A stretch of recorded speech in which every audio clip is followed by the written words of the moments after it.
Gajinya istri dihumbahas, demi nikah dengan selingkuhan, suami sah dibunuh. Lalu rekayasa kasus. Seorang istri di Kabupaten Humbahas, Sumatera Utara, nekat rekayasa kasus pembunuhan suaminya demi bisa nikah lagi dengan selingkuhannya.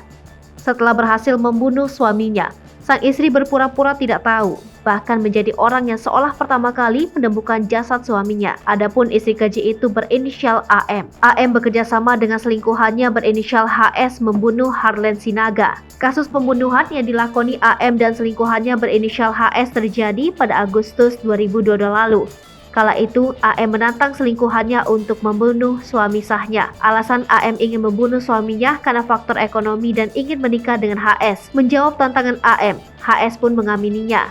Mereka pun kemudian menyusun rencana untuk membunuh Harlen Sinaga. Pada Minggu 28 Agustus 2022 lalu, tersangka HS kemudian menghabisi nyawa Harlen Sinaga di kawasan perladangan. Korban diduga dihantami benda tumpul hingga terkapar. Usai membunuh korban, HS pergi dari lokasi. Jenazah korban dibiarkan tergeletak di dalam kubangan yang ada di peladangan Sabadolok, Desa Sampean, Kecamatan Dolok Sanggul, Kabupaten Humbahas. Sekira pukul 18 di hari yang sama, jenazah korban kemudian ditemukan oleh saksi Renta Simanulang dan Lambok Simanulang.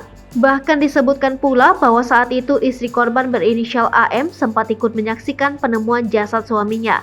Setelah menemukan jenazah korban, saksi dan warga kemudian menghubungi polisi. Dari hasil pemeriksaan petugas, ditemukan sejumlah luka di wajah dan tubuh korban.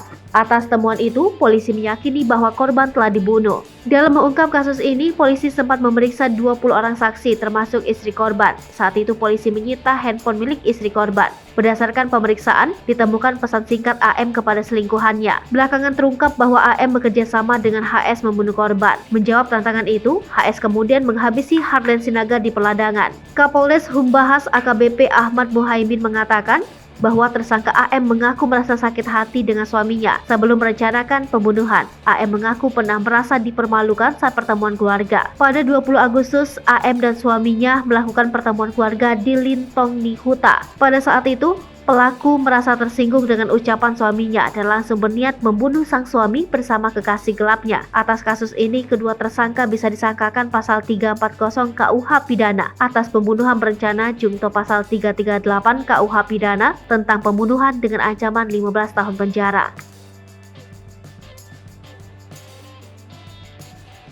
Hai pemirsa Sri Popo TV, jangan lupa komen, like, dan subscribe serta tonton terus berita-berita terupdate lainnya ya.